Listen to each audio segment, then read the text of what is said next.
move on. Some more breaking inputs coming in amid the showdown over SIR in states. Jharkhand Minister Irfan Ansari says if they will forcibly implement the SIR as was done in Bihar, we should have boycotted it. The election was already lost. If we had boycotted, we would have lost anyway. Listen in.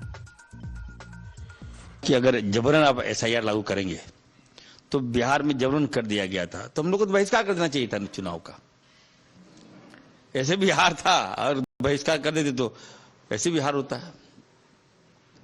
तो हम तो कहेंगे कि जहां जहां SIR लोग जबरन लागू करेगा तो हम मांग करेंगे राहुल गांधी जी से कि सर हम लोग चुनाव में मत जाइए। दे दिए ना सभी राज क्लीन स्वीप, यही चाहता है ना लोग।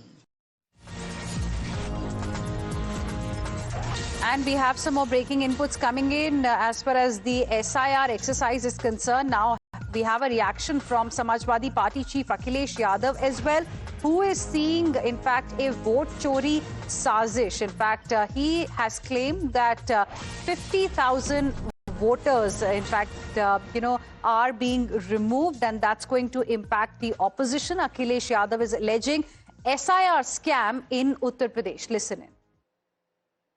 बिहार के बाद जो अखबारों में लिखा गया, सोशल मीडिया पे जो आया या अन्य माध्यमों से जो जानकारी मिली है, वो जानकारी ये मिली है कि उत्तर प्रदेश और वेस्ट बंगाल में बड़ी तैयारी है भारतीय जनता पार्टी की और चुनाव आयोग से मिलकर के है।